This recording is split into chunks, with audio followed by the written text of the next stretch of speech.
Hello everyone, welcome to pharma tutor hub. आज की video में हम देखेंगे कि जो सेल कम्युनिकेशन है वो होता क्या है। बेसिकली काफ़ी इम्पोर्टेंट टॉपिक है ये, बी फार्म के अंदर बहुत ज़्यादा आता है ये। और ये सेम फर्स्ट के लिए है। तो बेसिकली ये ह्यूमन एनाटॉमी एंड फिजियोलॉजी का यूनिट नंबर 1 वहाँ से ये लिया गया है। तो ये काफ़ी इम्पोर्टेंट है।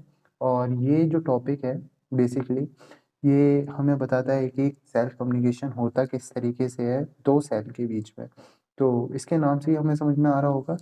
जैसे हमारी एक सेल है, सेल ए, और एक हमारी सेल है, सेल बी। तो ये दोनों सेल एक दूसरे के साथ में कैसे कम्युनिकेट कर रही हैं, तो इसके बारे में हम इसी वीडियो के अंदर देखेंगे। बेसिकली अगर हम कम्युनिकेशन की बात करें तो ह्यूमन बीइंग कैसे कम्युनिकेट करते हैं। अगर मैं कहूँ कि मुझे अगर तुमसे बात करनी है तो किस तरीके से मैं तुमसे बात कर पाऊँगा, तो कई सारे ऑप्शंस होते हैं कम्युनिकेशन के जिससे मैं तुमसे बात कर सकता हूँ। चाहे मैं तुमसे मेल पे बात कर लूँ, ठीक है, या फिर मेरे पास तुम्हारा कॉन्टैक्ट नंबर है तो मैं वहाँ से भी बात कर सकता हूँ, ठीक है। या फिर और भी कोई ऑप्शंस हैं जैसे टेलीग्राम चैनल है, वहाँ पे मैं तुमसे बात कर सकता हूँ। तो ये मीन्स होते हैं जिनकी हेल्प से हम बात करते हैं। तो ऐसे ही ये सेल होती हैं, ये सेल का भी कोई ना कोई एक मीन होगा जिसके थ्रू ये बात करती हैं। तो ये जो सेल्स का मीन है ये हमारा लिगैंड्स होता है, ठीक है। इनके थ्रू ही हमारी सेल क्या करती हैं, एक दूसरे से बात करती हैं। तो ये जो मीन्स हैं ये केमिकल्स हो सकते हैं जिनके अंदर हमारे हॉर्मोन्स आ जाते हैं, और कुछ प्रोटीन के ऐसे स्ट्रक्चर्स होते हैं जो हेल्प करते हैं एक दूसरे से मदद करने के लिए, ठीक है। तो ये ब्रीफ इंट्रोडक्शन है सेल कम्युनिकेशन का। इसके बाद में अगर हम देखें सेल कम्युनिकेशन किस तरीके से होता है, एक प्रोसेस होता है जिसको हम पूरे शुरू से लेके एंड तक देखेंगे। तो शुरुआत में अगर हम देखें तो ये हमारी एक सेल है, सेल ए। इसे हमने सेल ए बोल दिया, और ये हमारी एक सेल है जिसे हमने सेल बी बोल दिया, ठीक है। तो किस तरीके से ये सेल कम्युनिकेशन कर रही है, तो सबसे पहले देखो कोई एक स्टिमुलस आया, ठीक है। अब ये स्टिमुलस हमारा एग्जाम्पल के लिए हमने पैथोजन ले लिया, ठीक है। कोई भी पैथोजन है यानी कि एक ऐसा बैक्टीरिया हो गया या तुम्हारा कोई ऐसा माइक्रो ऑर्गेनिज्म है जो सेल के अंदर जाके उसे डिसीज कर सकता है, ठीक है। तो इन्हें हम पैथोजन कहते हैं। अब ये पैथोजन हमारा स्टिमुलस है जो कि बाहर इन्वायरमेंट से आया है, और ये हमारी सेल ए के रिसेप्टर पे आके बाइंड हो गया, ठीक है। यहाँ पे आके ये बाइंड हो गया, ठीक है। तो अब क्या होगा, हमारी सेल के अंदर कुछ चेंजेस होंगे और जिनकी हेल्प से, ठीक है, जैसे ये बाइंड हुआ इसके अंदर कुछ चेंजेस होंगे, एंड जब ये चेंजेस होंगे तो एक मॉलिक्यूल को ये रिलीज करेंगे, ठीक है। कोई भी एक केमिकल को ये फॉर्म करेंगे, कोई भी in the form of protein, ठीक है। जब ये बनेगा फिर इसको रिलीज करेगी सेल ए, ठीक है। इसने बाहर एक्स्ट्रा सेलुलर फ्लूइड के अंदर इस केमिकल को रिलीज कर दिया। बाद बाद में आगे जाके ये जो केमिकल है इसे हम सिग्नल बोलेंगे। ये कोई भी केमिकल हो सकता है, लिगैंड हो सकता है प्रोटीन नेचर का, ठीक है। तो ये अब हमारा सिग्नल बन गया है। अब ये सिग्नल जाएगा दूसरी सेल के पास जो कि हमारी सेल है बी। यहाँ पे जाके इस सेल की सरफेस पे कुछ रिसेप्टर्स होंगे, ठीक है।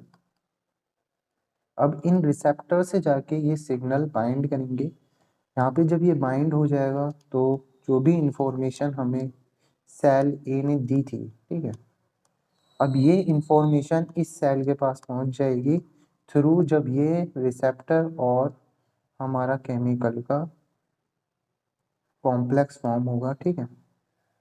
इसके थ्रू हमारी जो इंफॉर्मेशन सेल ए ने इसे दी थी वो इसके पास पहुंच जाएगी। अब जब ये बाइंड हो चुका है ये इसके अंदर जो इंफॉर्मेशन थी अंदर आएगी, और कई सारे केमिकल चेंजेस होंगे, ठीक है, सेल के अंदर, जिसे हम ट्रांसडक्शन भी बोलते हैं। मतलब सेल के अंदर कुछ स्टेट्स होते हैं, कुछ मैसेंजर्स होते हैं जिनकी हेल्प से रिस्पॉन्स फॉर्म होगा, ठीक है। इसे अभी हम और डिटेल में देखेंगे अभी आगे चल के, ठीक है। ये तो मैंने बस ऐसे ही जनरली बता दिया है, ठीक।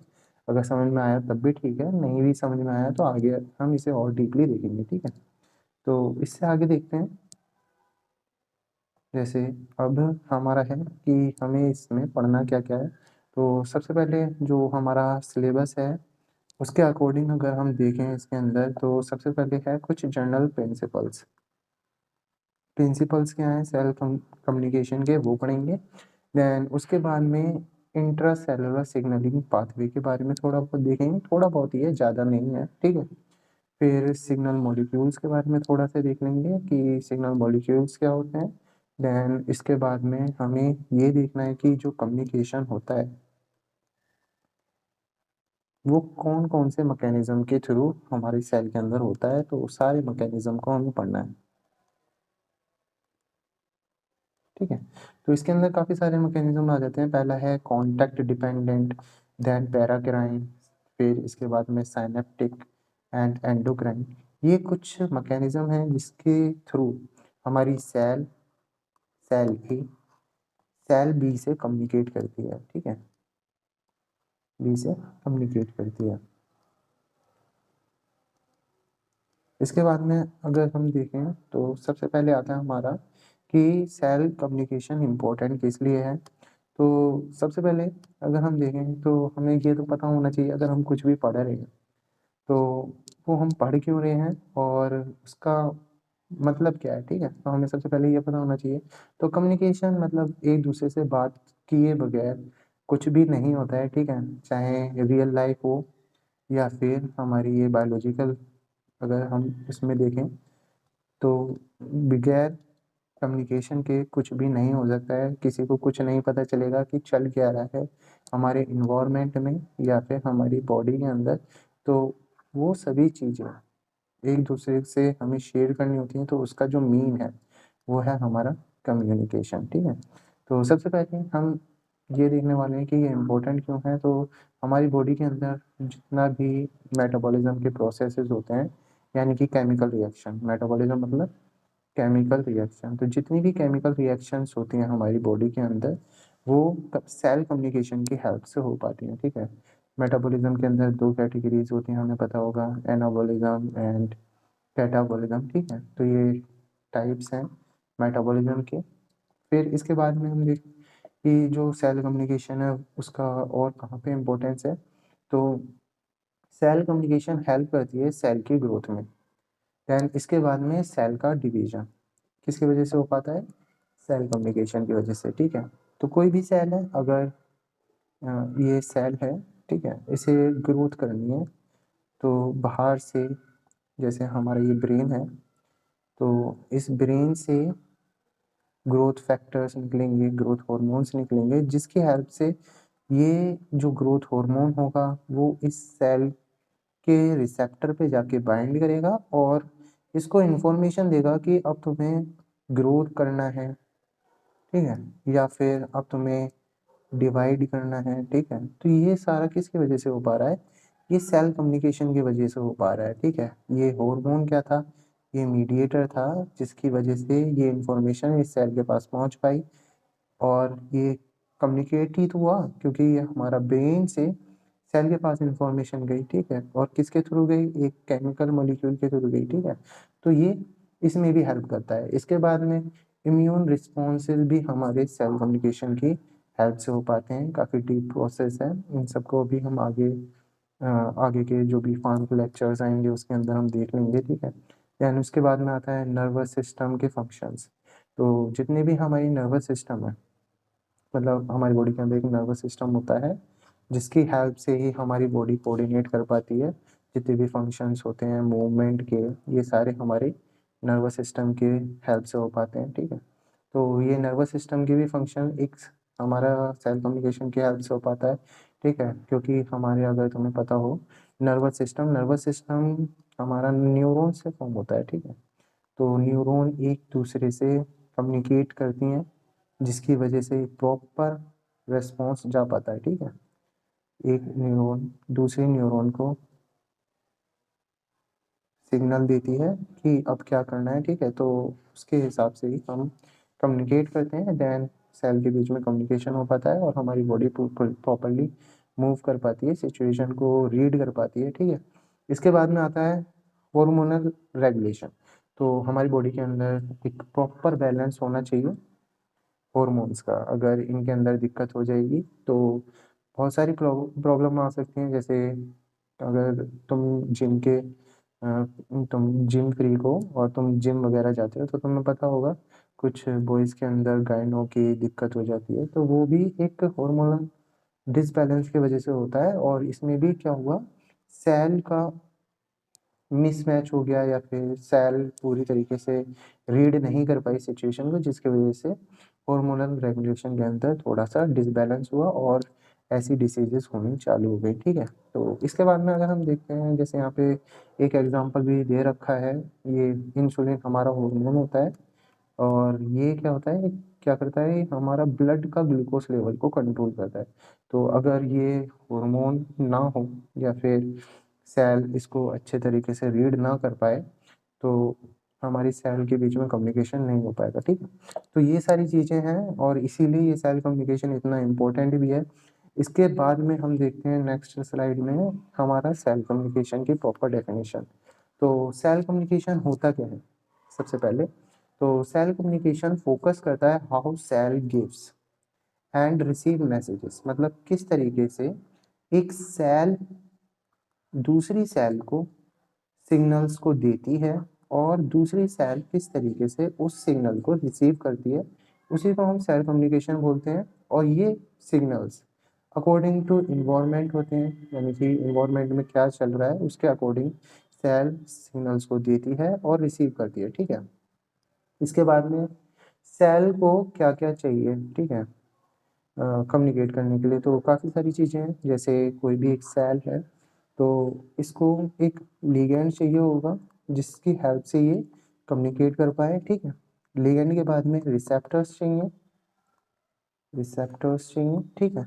जब ये लिगैंड रिसेप्टर से बाइंड करेंगे तभी कुछ ना कुछ रिस्पॉन्स जनरेट होगा जिसकी हेल्प से सेल कम्युनिकेट कर पाएगी, ठीक है? तो इन्हें भी हम आगे देखेंगे। तो cell need to communicate in with other cells and respond to changes in the environment. तो वही बात लिखी है कि सेल को कम्युनिकेट करने, अगर एनवायरनमेंट में कुछ चेंज हो रहा है तो उसके अकॉर्डिंग कम्युनिकेट करने की ज़रूरत पड़ती है। तो external signals are converted into responses. तो कोई भी सिग्नल्स हैं जो एक्सटर्नल एनवायरनमेंट से आए हैं वो रिस्पॉन्स के अंदर चेंजेस हो जाते हैं विद इन द सेल। तो कोई भी सिग्नल आया उसके अकॉर्डिंग सेल क्या करती है, कुछ रिस्पॉन्स को जनरेट करती है सेल के अंदर और आगे उसे फॉरवर्ड कर देती है कि आगे क्या एक्शन लेना है, ठीक है? वो हमारा क्या होगा, रिस्पॉन्स होगा। अभी इसे और अच्छे से देखेंगे, ठीक है? आगे देखते हैं। जैसे cell typically communicate using cell signals, यानी कि कोई भी सेल है बेसिकली वो मीन्स ढूंढती है कि किस मीन्स से वो कम्युनिकेट करेगी। तो बेसिकली केमिकल सिग्नल्स का यूज़ करती है सेल दूसरी सेल से कम्युनिकेट करने के लिए, ठीक है? एक सेल दूसरी सेल से कम्युनिकेट करेगी with the help of chemical signals, ठीक है? These chemical signals which are protein, यानी कि ये जो सिग्नल्स होते हैं वो प्रोटीन होते हैं या फिर कुछ अदर मॉलिक्यूल्स भी हो सकते हैं जो सेल प्रोड्यूस करती है।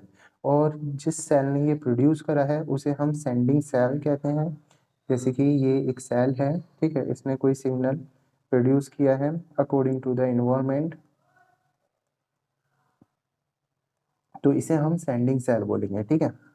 तो इसने एक सिग्नल प्रोड्यूस कर दिया, are often secreted from the cell and release into the extra cellular space. तो ये जो भी सिग्नल इसने बनाया था वो एक्स्ट्रा सेलुलर स्पेस के अंदर, एक्स्ट्रा सेलुलर मतलब सेल के बाहर, ठीक है?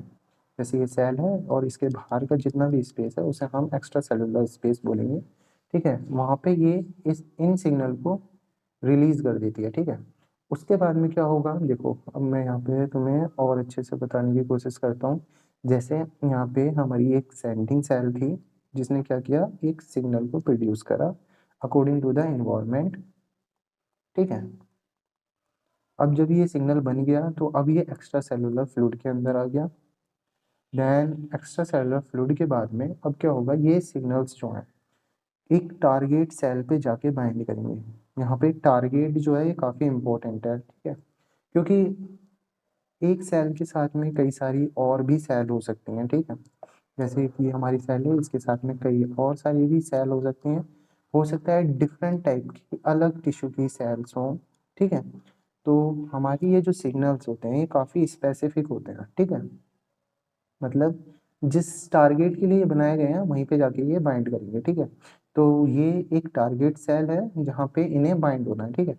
तो इस सेल के सरफेस पे कुछ हमारे, ये देख रहे हो, ये हमारा रिसेप्टर है, ठीक है। यहाँ पे ये देखो, ये है हमारा रिसेप्टर। इस रिसेप्टर पे जाके ये बाइंड करेंगे और हमारा सिग्नल और रिसेप्टर का कॉम्प्लेक्स बनाएंगे, ठीक है। सिग्नल प्लस रिसेप्टर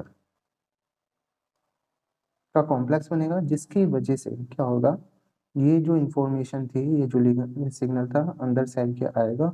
और यहाँ पे कुछ सेकेंडरी मैसेंजर भी होते हैं जो इस सिग्नल को सेल के अंदर ले जाने, मतलब यहाँ पे जो डीएनए होता है हमारा वहाँ तक ले जाने में हेल्प करते हैं, ठीक है।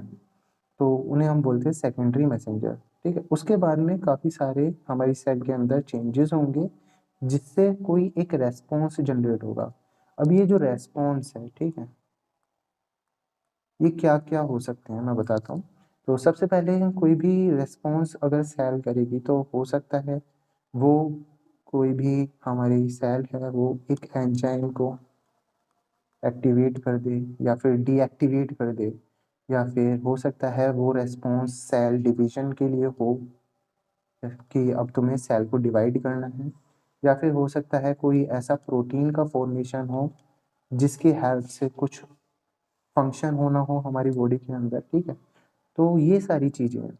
और इसके बाद में अगर मैं तुम्हें इसको और एग्जांपल से समझाने की कोशिश करूँ, तो जैसे यहाँ पे मैं बता देता हूँ, यहाँ पे एक सेल है, एपिथेलियम सेल मान लो इसे, ठीक है। इस सेल ने क्या किया, एक सिग्नल को प्रोड्यूस करा, ठीक है। ये है हमारा सिग्नल। अब जब ये सिग्नल प्रोड्यूस हो जाएगा तो अब इस सिग्नल का काम ये है, एपिथेलियम सेल है, अब इस सेल का ये सिग्नल किसी एक रिसेप्टर पे जाके बाइंड करेगा, ठीक है। इसने इस रिसेप्टर पे, सेल के रिसेप्टर पे जाके बाइंड कर दिया। अब क्या होगा, रेस्पॉन्स निकलेगा कुछ। तो ये जो रेस्पॉन्स है ना, तो ये जो सिग्नल था ये तो नाइट्रस नाइट्रस ऑक्साइड था, ठीक है। अब ये सिग्नल क्या करेगा, जब इस पे बाइंड करेगा तो एक रेस्पॉन्स जनरेट होगा जो कि होगा वैसोडाइलेशन, डायलेशन, ठीक है। तो ये क्या करता है, बेसिकली ये नाइट्रस ऑक्साइड स्मूथ मसल्स जो होती हैं हमारी, उनको क्या करता है, डायलेट करता है, जिसकी वजह से वैसोडाइलेशन होता है और हमारा ब्लड जो होता है वो रेगुलेट हो पाता है बॉडी के अंदर, ठीक है। तो कुछ इस तरीके से सेल सिग्नलिंग काम करती है। तो इतना तो तुम्हें समझ में आ गया होगा, क्या टारगेट सेल्स होती हैं, क्या सेंडिंग सेल होती हैं, सेंडिंग सेल क्या होती हैं, टारगेट सेल क्या होती हैं, नॉन टारगेट सेल्स कौन सी होती हैं, यानी कि वो सेल्स जहाँ पे ये मॉलिक्यूल बाइंड नहीं करेंगे, ठीक है। यानी कि ये सिग्नल्स जो हैं वो सिर्फ और सिर्फ स्पेसिफिक रिसेप्टर्स पे बाइंड करते हैं। इन सेल के पास में वो रिसेप्टर नहीं है जिसकी वजह से ये बाइंड नहीं करेंगे वहाँ पे जाके, ठीक है। तो ये था हमारा इसके आगे का। इसके बाद में हम देखते हैं नेक्स्ट स्लाइड। इसके अंदर देखो सेल सिग्नलिंग क्या है और सिग्नलिंग ट्रांसडक्शन क्या होता है, ठीक है। तो सेल सिग्नलिंग अब तक तो तुम्हें समझ में आ चुका होगा कि सेल सिग्नलिंग क्या है। बेसिकली ये कम्युनिकेशन के बारे में है कि किस तरीके से दो cell, cell A and cell B, एक दूसरे के साथ में कम्युनिकेट कर पाती हैं, ठीक है। डिफरेंट सेल्स किस तरीके से कम्युनिकेट कर पा रही हैं, हो सकता है वो सेम टाइप की सेल हों या डिफरेंट टिश्यू की सेल्स हों, ठीक है। और उसके बाद में क्या करना है उसके बारे में भी ये बताता है सेल सिग्नलिंग के अंदर, ठीक है। तो वही चीज़ है यहाँ पे मैंने लिख रखी है, तुम चाहो तो इसे डाउनलोड कर सकते हो टेलीग्राम से, मैं लिंक डिस्क्रिप्शन में भी डाल दूंगा, ठीक है, इस पीपीटी की। तो तुम्हें इजीली वहाँ से अवेलेबल हो जाएगी। इसके बाद में देखते हैं सिग्नलिंग ट्रांसडक्शन। सिग्नलिंग ट्रांसडक्शन क्या होता है, काफ़ी इंपॉर्टेंट टर्म है ये, इसलिए अगर तुम्हें समझ में आ जाती है तो मान लो तुम इस पूरा जो वीडियो लेक्चर है उसमें तुम्हें कहीं दिक्कत नहीं आने वाली है। सबसे इम्पोर्टेंट चीज़ है Transductions refer to how presence of an extracellular signal, यानी कि कोई भी एक एक्स्ट्रा सेलुलर सिग्नल किस तरीके से एक सेल के अंदर चेंजेस कर सकता है, उसे हम सिग्नल ट्रांसडक्शन बोलते हैं। ठीक है, इंट्रासेलुलर स्टेट, इंट्रासेलुलर मतलब सेल के अंदर की जो चेंजेस हैं without the initial signal crossing the membrane. ठीक है, तो वही है जो मैंने अभी तुम्हें बताया था। ट्रांसडक्शन हम उसे कहते हैं कि कैसे बाहर का जो सिग्नल है वो सेल के अंदर की चीज़ें को चेंज कर सकता है, उसे हम बोलते हैं सिग्नल ट्रांसडक्शन। इसके बाद में देखते हैं कम्युनिकेशन बिटवीन सेल्स रिक्वायर, क्या क्या चीज़ें हमें चाहिए होंगी कम्युनिकेशन कराने के लिए। तो वही है लिगेंड चाहिए, एक लिगेंड यानी कि कोई केमिकल मॉलिक्यूल है, केमिकल मॉलिक्यूल है वो चाहिए होगा। एंड हमें एक रिसेप्टर चाहिए। ठीक है, जब ये केमिकल मॉलिक्यूल एक रिसेप्टर के पास में जाएगा तब वहाँ पे जाके ये बाइंड करेगा एंड सेल कम्युनिकेट कर पाएगी। ठीक है, अब देखो ये रिसेप्टर्स क्या होते हैं, ये काफ़ी तरीके के रिसेप्टर होते हैं। पहली बात तो ये प्रोटीन के बने हुए होते हैं, सेल के ऊपर भी होते हैं। ठीक है, सरफेस पे भी होते हैं, सेल के अंदर भी ये हमें देखने को मिलते हैं। ठीक है, प्लाज्मा मेम्ब्रेन पे भी होते हैं और इनसाइड द सेल भी ये होते हैं। ठीक है, अब देखो कई तरीके के प्रोटीन के ये रिसेप्टर्स होते हैं। ठीक है, जैसे हमारे जी प्रोटीन कपल रिसेप्टर GPCR। ठीक है, आयोनिक चैम्बर्स होते हैं। ठीक है, और भी कई सारे तरीके के हमारे ये रिसेप्टर्स होते हैं जिन्हें हमें फार्माकोलॉजी में देखना है। ठीक है, वहाँ पे हमें इन्हें अच्छे तरीके से देखना है, ये रिसेप्टर्स के बारे में, और जो सेल के अंदर जो ट्रांसडक्शन होता है, सेल ट्रांसडक्शन जिसे बोलते हैं। ठीक है, उसे हमें फार्माकोलॉजी के अंदर देखना है और काफ़ी डिटेल में देखना है। तो अगर तुम्हें यहाँ पे नहीं भी समझ में आ रहा है ना, तो तुम्हें आगे समझ में ज़रूर आ जाएगा, और क्योंकि काफ़ी डिटेल में होगा तो काफ़ी सारी चीज़ें एक दूसरे के साथ में अलाइन होंगी, तो तुम्हें और अच्छे तरीके से आ जाएगा। ठीक है, तो अभी जो है तुम थोड़ा थोड़ा डेफिनेशन देख लो, डेफिनेशन ही तुम्हारे सिलेबस के अंदर है और ज़्यादा डिटेल में देखने की ज़रूरत नहीं है। ठीक है, अगर तुम डेफिनेशन और जो मैं इस PPT के अंदर तुम्हें प्रोवाइड कर रहा हूँ वो भी देख लोगे तो तुम्हारे अच्छे खासे मार्क्स आ जाएंगे तुम्हारे एग्ज़ाम्स के अंदर। ठीक है, तो इतना करो, उसके बाद में हम देखते हैं। ये तो पता ही चल गया होगा लिगेंड क्या होता है, रिसेप्टर प्रोटीन की, रिसेप्टर के बारे में पता चल गया, कई तरीके के रिसेप्टर्स होते हैं। ठीक है, इसके बाद में देखते हैं ये कि किस तरीके से हमारा लिगेंड बाइंड हो रहा है रिसेप्टर्स पे। देखो ये जो है लिगेंड हमारा सरफेस पे जो प्रेजेंट है रिसेप्टर उस पे जाके बाइंड हो रहा है, जो कि है हाइड्रोफिलिक लिगेंड। ठीक है, हाइड्रोफिलिक मतलब ऐसे लिगेंड्स जो वाटर लविंग है, यानी कि वाटर लविंग है, यानी कि ये मतलब वाटर वाली जो चीज़ें हैं वहाँ पे जाके इजीली हम बाइंड होते हैं। ठीक है, और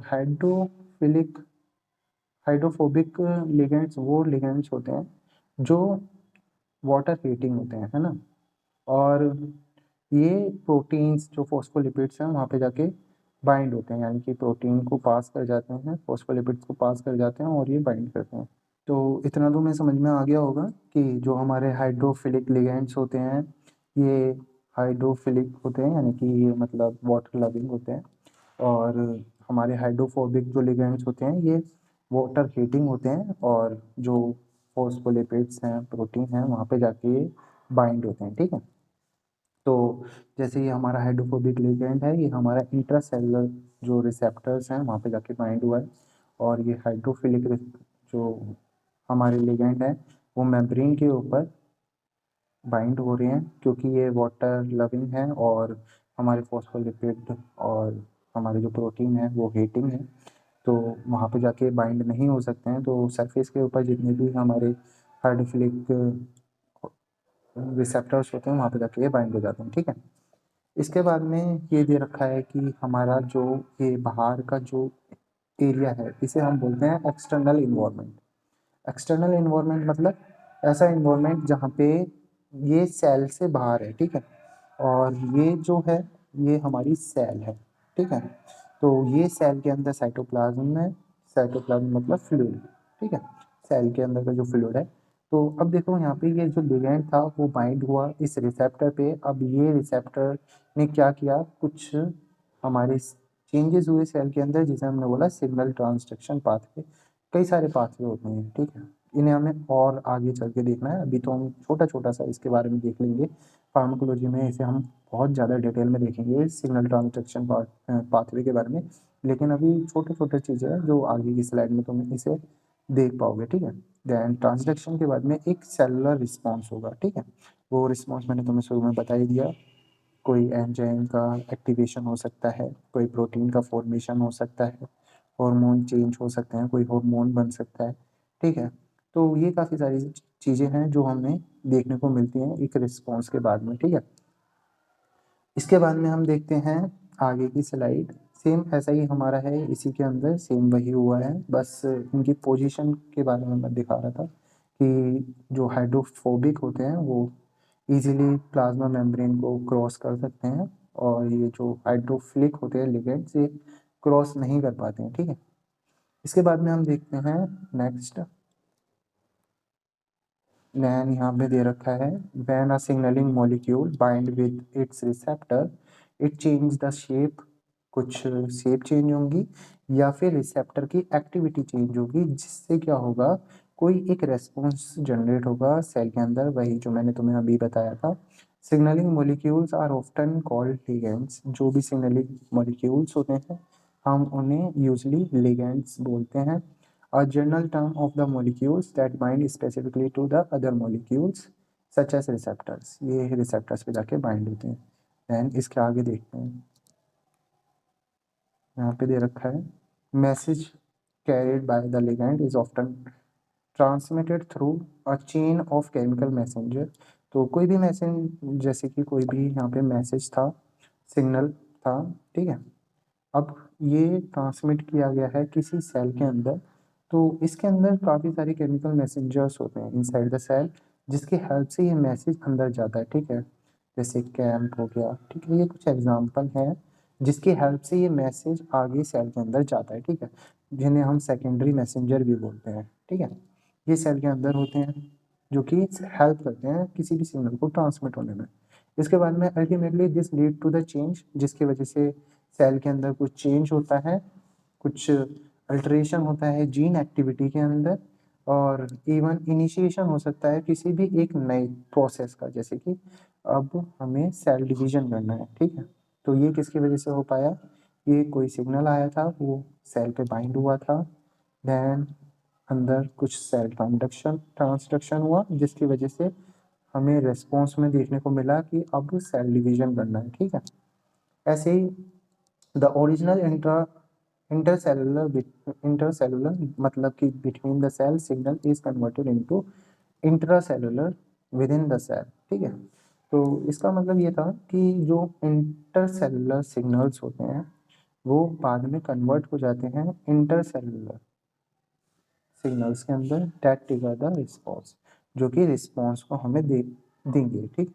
तो क्या था, कोई भी हमारा इंटर मतलब सेल के बिटवीन, जैसे कि यहाँ पे यहाँ पे दिखाता हूँ, जैसे इंटर मतलब सेल्स के बिटवीन कोई भी एक रिस्पॉन्स या सिग्नल बना था, जो बाद में किसी एक सेल पे जाके सेल के रिसेप्टर पे जाके बाइंड होगा, जो कि बाद में एक इंट्रासेलुलर सिग्नल बन जाएगा, ठीक है। जिसकी वजह से क्या हुआ, सेल के अंदर चेंजेस हुए और उस सिग्नल ने क्या किया, एक रेस्पॉन्स जनरेट किया, ठीक है। तो उस सिग्नल को हम क्या बोलेंगे, इंट्रासेलुलर सिग्नल, ठीक है। इसके बाद में हम देखते हैं नेक्स्ट।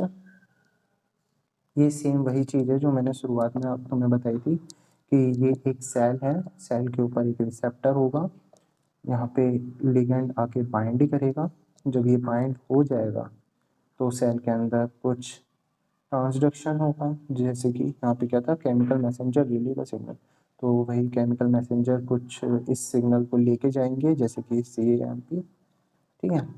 तो ये मैसेंजर्स होते हैं, केमिकल मैसेंजर, जो सिग्नल को आगे लेके जाते हैं, ठीक है, DNA के पास में, जहाँ पे कुछ ना कुछ रेस्पॉन्स होता है, ट्रांसक्रिप्शन वगैरह होता है, प्रोटीन का फॉर्मेशन होता है, ठीक है। तो फिर कुछ ना कुछ रेस्पॉन्स हमें देखने को मिलेगा। सेम वही प्रोसेस है जो मैंने शुरुआत में तुम्हें बताया था। इसके आगे देखते हैं हाँ कि सेल सिग्नलिंग होने के क्या क्या स्टेप्स हैं वो देखते हैं।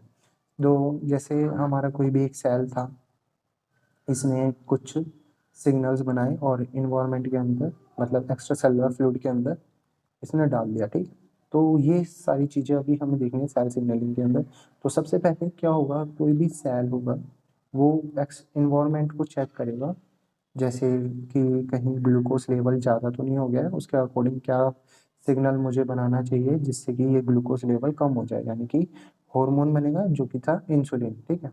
अब वो इंसुलिन जब बनेगा तो कोई दूसरी सेल होगी वहाँ पे जाके वो बाइंड होगा, फिर उसको पता चल जाएगा कि जो ब्लड के अंदर शुगर लेवल ज़्यादा हो गया है। तो अब हमें क्या करना है, इस शुगर को अपटेक करना है जिससे ब्लड के अंदर शुगर जो होगा वो कम हो जाएगा, ठीक है। तो ये पूरा प्रोसेस किस तरीके से होता है उसके कुछ स्टेप्स हैं जो हमें देखने हैं। तो सबसे पहले है synthesis of the signalling molecule. कोई भी सेल होगी सबसे पहले इन्वायरमेंट के अकॉर्डिंग कोई ना कोई एक सिग्नल को सिंथेसिस करेगी, उसको बनाएगी, ठीक है। देन ये सिग्नल बाहर रिलीज होगा एक्स्ट्रा सेलुलर फ्लूइड के अंदर, ठीक है। देन ये सिग्नल ट्रांसपोर्ट किया जाएगा एंड ये रिसेप्टर तक पहुंचेगा, ठीक है, जहाँ पे इसे बाइंड होना है। देन रिसेप्टर पे पहुंचने के बाद में रिसेप्टर हमारे स्पेसिफिक हैं, ये ध्यान देने वाली बात है क्योंकि अगर स्पेसिफिक रिसेप्टर नहीं होंगे तो ये बाइंड कहीं पे भी हो सकता था, ठीक है। तो जो सिग्नल बनाया गया है वो एक पर्टिकुलर रिसेप्टर पे जाके बाइंड होगा। देन जब वो बाइंड हो जाएगा एक स्पेसिफिक रिसेप्टर पे तो कुछ चेंजेस होंगे दूसरी सेल के अंदर, ठीक है। मतलब चेंज होंगे फंक्शन के अंदर, रिसेप्टर सिग्नल कॉम्प्लेक्स बनेगा जिससे कुछ चेंजेस होंगे, ठीक है, सेल के अंदर भी। और फिर बाद में क्या होगा, जब वो पूरी तरीके से इंफॉर्मेशन पहुंच चुकी होगी तो ये जो सिग्नल है वो रिमूव हो जाएगा, ठीक है, वहाँ से अनबाइंड हो जाएगा, जिससे कि अब जो हमें सिग्नल था जिसका काम था वो पूरी तरीके से हो चुका है, तो अब वो हट जाएगा और रिस्पॉन्स जो होगा वो टर्मिनेट हो जाएगा, ठीक है। तो इतना था सेल सिग्नलिंग के स्टेप्स के बारे में। इसके बाद में हम देखते हैं नेक्स्ट स्लाइड के अंदर कि वही है सेम चीज़, इस तरीके से हमारा सिग्नलिंग मॉलिक्यूल था, इन्वायरमेंट की तरफ से आया, इन्वायरमेंट से आया, फॉर एग्जांपल हार्मोन दे रखा है यहाँ पे, आया और ये रिसेप्टर पे जाके बाइंड करा, ठीक है। ये हमारी सेल मेम्ब्रेन है। अब ये सारा प्रोसेस जो होगा वो सेल के अंदर होगा, ठीक है। ये था एक्स्ट्रा सेलुलर फ्लूइड, ठीक है।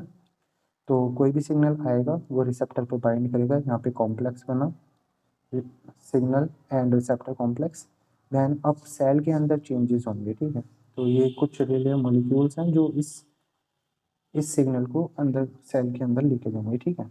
तो वहाँ पे जाके इस पूरे प्रोसेस को हमने क्या बोला, ट्रांसडक्शन, कुछ चेंजेस हुए ना सेल के अंदर, तो वही है।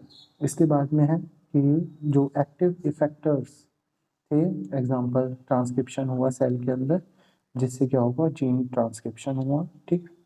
जीन ट्रांसक्रिप्शन हुआ, डीएनए स्टैंड है वहाँ पे, जब होगा तो कुछ ना कुछ प्रोटीन वगैरह बनेगा। अब जब ये प्रोटीन बनेगा तो क्या होगा, अब ये कुछ ना कुछ प्रोटीन जब बनेगा तो वो सिग्नल दूसरी सेल तक जाएगा, यहाँ पे कुछ ना कुछ एक्शन हमें लेना था, ठीक है।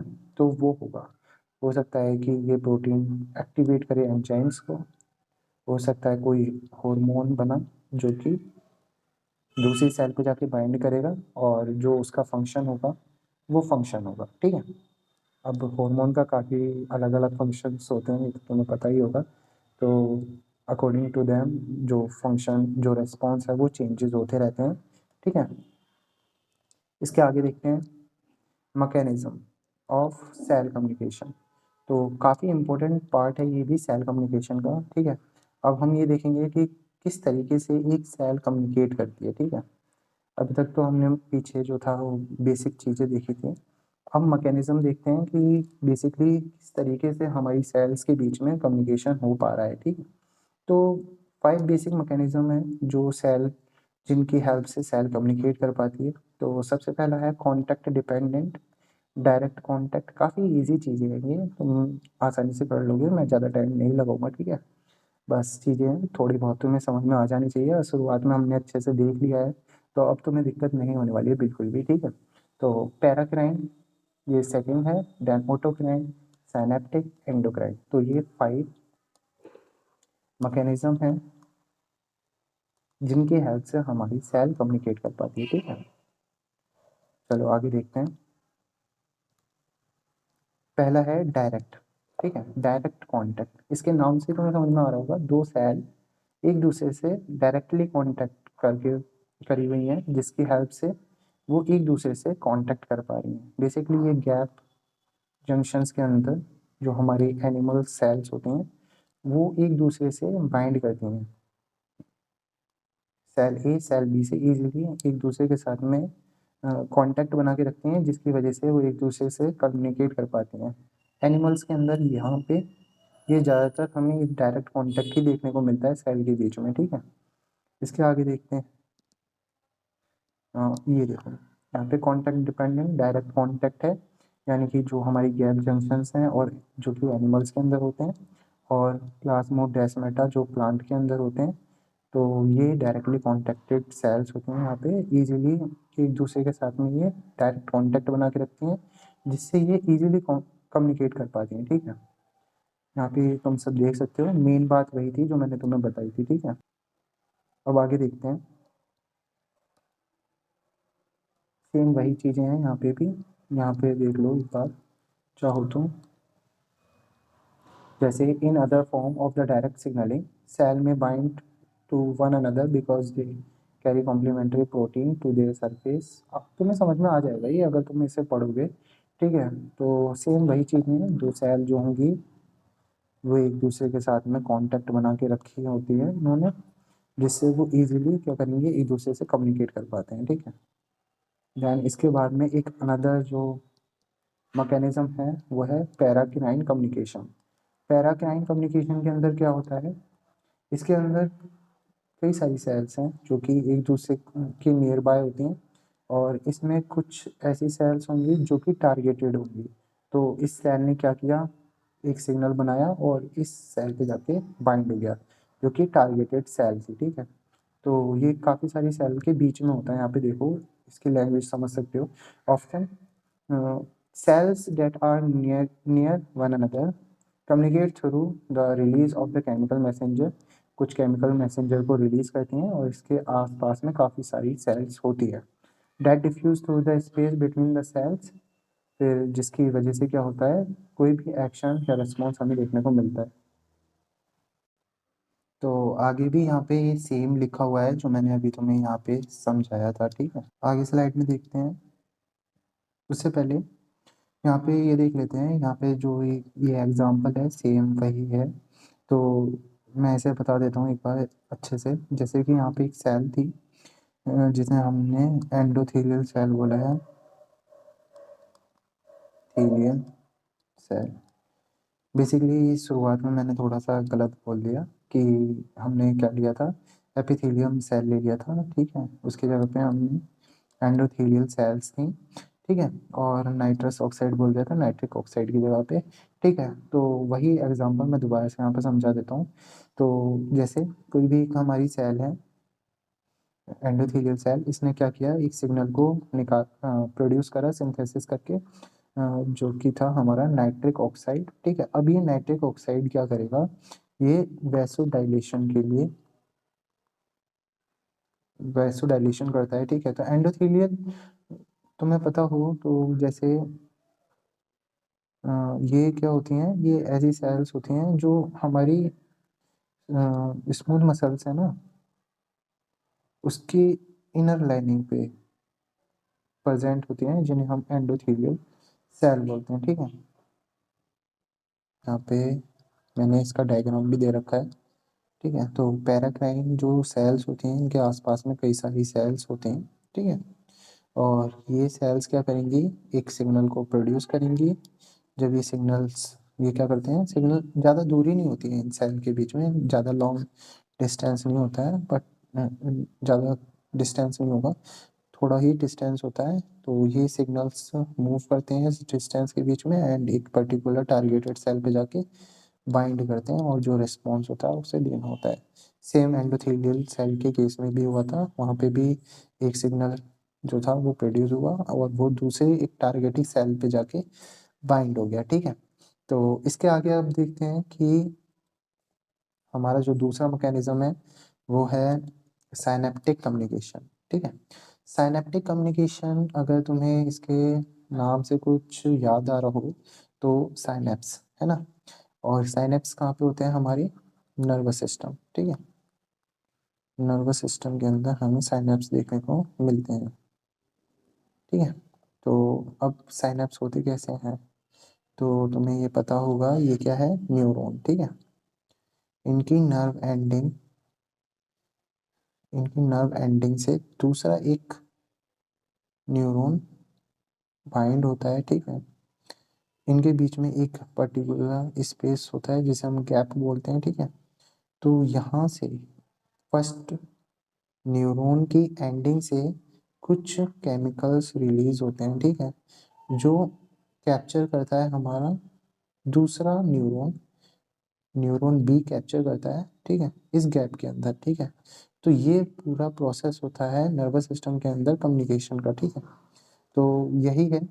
तो जो साइनेप्टिक सिग्नलिंग है इसके अंदर नर्व्स किस तरीके से सिग्नल करती हैं उसके बारे में हमें देखना है, और इसीलिए इस प्रोसेस को हमने साइनेप्टिक कम्युनिकेशन भी बोला है, क्योंकि इसके अंदर साइनेप्सिस जो होते हैं वो प्रेजेंट होते हैं, ठीक है। तो सेम वही लिखा है, the junction between two nerve cells, जो नर्व सेल्स होती हैं दो जिन्हें हम न्यूरॉन्स भी बोलते हैं, उन दोनों के बीच के जो जंक्शन है उसके अंदर जो सिग्नल का ट्रांसमिशन होता है उसे हम बोलते हैं, ठीक है। अब यहाँ पे ध्यान देने वाली बात क्या है, मैं तुम्हें एक बार बताऊं, तो ये जो केमिकल्स हैं इन्हें हम सिग्नल नहीं बोलते हैं, ठीक है। बेसिकली है तो ये सिग्नल ही, लेकिन इन्हें हम एक दूसरा नाम बोलते हैं जिसे हम बोलते हैं न्यूरोट्रांसमीटर, ठीक है। तो इन दोनों के बीच में जो ये जो सिग्नल्स रिलीज हुए हैं केमिकल्स, इन्हें हम न्यूरोट्रांसमीटर बोलते हैं, जो कि हेल्प करते हैं एक सेल से दूसरे सेल के अंदर इंफॉर्मेशन को पहुंचाने में, ट्रांसमिट करने में, ठीक है। तो वही चीज इसके अंदर लिखी हुई है, तुम एक बार इसे पढ़ भी सकते हो। Then upon reaching the target cell, the neurotransmitter bind to the specific receptor पे बाइंड करेंगे एंड प्रोड्यूस केमिकल चेंजेस, जो भी चेंजेस हैं वो प्रोड्यूस करेंगे ये neurotransmitter inside the cell, cell के अंदर, ठीक है। इसके बाद में हम देखते हैं ऑटोक्राइन, ठीक है। ऑटोक्राइन कम्युनिकेशन क्या होता है, ये लास्ट है शायद, इसके बाद में हमारा ये कम्युनिकेशन वाला टॉपिक खत्म हो जाएगा, ठीक है। तो ऑटोक्राइन कम्युनिकेशन के अंदर क्या होता है, इसके अंदर तुम्हें अगर दिख ही रहा हो तो ये हमारी सेल है, ठीक है। इस सेल ने एक सिग्नल प्रोड्यूस करा और ये सिग्नल जाके खुद ही सेम सेल के रिसेप्टर पे जाके बाइंड हो गया, ठीक है। तो ये वही चीज़ है, इसके अंदर क्या है, ऑटोक्राइन सिग्नल के अंदर एक सिग्नल प्रोड्यूस होगा, कोई सेल अपना एक सिग्नल बनाएगी और वो रिलीज होने के बाद में वो लिगैंड रिलीज होगा, देन वो सेम सेल की रिसेप्टर पे जाके बाइंड हो जाएगा उसके सरफेस पे, ठीक है। Depending on the signal type to receptor inside the cell, जो भी इसके अंदर जो चेंजेस होंगे देन वो चेंजेस होने लगेंगे। मेजरली ये जो मैकेनिज्म होता है कैंसर सेल के प्रोलाइफरेशन के अंदर होता है, ठीक है। जहाँ पे क्या होता है, एक सेल बार बार सेल को डिवाइड करने के लिए सिग्नल प्रोड्यूस करती है, जिसकी वजह से ओवर ग्रोथ हो जाती है और वो कैंसर का रूप ले लेती है, ठीक है। तो सेम वही चीज़ें हैं जो जो कैंसर के अंदर होते हैं, और इस ये जो प्रोसेस होता है वो मेजरली देखा गया है, ये कैंसर के अंदर हमें देखने को मिलता है, ठीक है। और इसके कुछ और भी एग्जांपल हैं, progesterone appear to act in an autocrine manner in the breast cancer, ठीक है। तो इतना तो तुम्हें समझ में आ गया होगा, एक सेल सेम सिग्नल अपने रिसेप्टर पे जाके बाइंड कराती है, देन जो चेंजेस होते हैं वो होते रहते हैं, ठीक है। एंड इसके बाद में हमारा आता है एंडोक्राइन कम्युनिकेशन। एंडोक्राइन कम्युनिकेशन के नाम से अगर तुम देखो तो ये कहीं ना कहीं रिलेट हो रहा है हमारा एंडोक्राइन सिस्टम, ठीक है। एंडोक्राइन सिस्टम, जिसे पता हो एंडोक्राइन सिस्टम क्या होता है, एंडोक्राइन सिस्टम हार्मोन से रिलेटेड है, ठीक है, हार्मोन से रिलेटेड है ना। तो इसके अंदर क्या होगा, जो सिग्नल्स होंगे वो मेजरली क्या होंगे, हमारे हार्मोन्स होंगे, जैसे thyroxine, insulin, many other hormones होंगे जो सिग्नल का काम करेंगे, ठीक है। और दूसरी खास बात क्या है, ये जो कम्युनिकेशन होता है ये लॉन्ग डिस्टेंस का होता है, मतलब काफ़ी दूर, काफ़ी डिस्टेंस होता है। एक सेल जो कि सेंडिंग सेल है और टारगेटेड सेल के बीच में काफ़ी ज़्यादा डिस्टेंस होता है, ठीक है। तो इस डिस्टेंस को ट्रैवल करने के लिए क्या करना होता है, तो बेसिकली ये जो हार्मोन होगा, ये सेंडिंग सेल क्या करेगी, कोई भी हार्मोन बनाएगी, सिंथेसिस करेगी एंड रिलीज़ कहाँ करेगी, ये रिलीज़ करती है ब्लड स्ट्रीम के अंदर, ठीक है। ये ब्लड स्ट्रीम के अंदर रिलीज़ करेगी, देन ये जो हार्मोन होगा वो ट्रैवल करेगा एंड स्पेसिफिक रिसेप्टर पे जाके बाइंड करेगा जहाँ पे ये टारगेट किया गया है, ठीक है। वहाँ पे जाके ये बाइंड करेगा, देन रिस्पॉन्स को जनरेट करेगा, ठीक है। तो कुछ इस तरीके से हमारा एंडोक्राइन कम्युनिकेशन काम करता है। यहाँ पे दे भी रखा है, ये लॉन्ग डिस्टेंस के लिए होता है, ब्लड स्ट्रीम में जाके हार्मोन रिलीज होते हैं, देन टारगेट सेल पे जाके ये पहुँचते हैं, ठीक है। तो ये सेम वही चीज़ें हैं, सर्कुलेशन के थ्रू ये कम्युनिकेशन हो पाता है। इसके बाद में लास्ट ये है हमारा इसकी इमेज, जिसके अंदर हमें ये एक सर्कुलेशन हो रहा है ब्लड का, ठीक है। जहाँ पे ये क्या है, ये हमारी काफ़ी सारी सेल्स हैं जहाँ पे इन्होंने एक सिग्नल को बनाया एंड ब्लड स्ट्रीम के अंदर इन्होंने इस सिग्नल को रिलीज़ कर दिया। देन ये रिलीज़ होने के बाद में इस ब्लड के थ्रू फ्लो करेगा एंड ट्रैवल करके टारगेटेड सेल पे जाके बाइंड हो जाएगा, ठीक है। तो कुछ इस तरीके से ये हमारा काम करता है। देन लास्ट, थैंक यू इतना बड़ा लेक्चर देखने के लिए, और चीज़ों को थोड़ा सा कंसाइज करने की कोशिश करेंगे, लेकिन डिटेल में समझाने की वजह से थोड़ा सा लंबा लेक्चर हो गया था। तो आगे से कोशिश करेंगे कि थोड़ा प्रॉपर कंसाइज रखें, ज़्यादा लंबा ना करें, क्योंकि हो सकता है कि तुम्हें देखने में दिक्कत हो जाए इतना बड़ा लेक्चर, पर डिटेल रखनी थी तो थोड़ा सा मैंने उसकी तरफ देखा नहीं, और बस एक ही चीज़ थी दिमाग के अंदर कि तुम्हें समझ में आना चाहिए, चाहे लेंथ कितनी भी बड़ी हो उससे कुछ फ़र्क नहीं पड़ता, अगर तुम्हें समझ में आ रहा है तो वो वर्थ इट है, ठीक है। So thanks for watching and कोशिश रहेगी टाइम पे वीडियो आए। So that's all for today.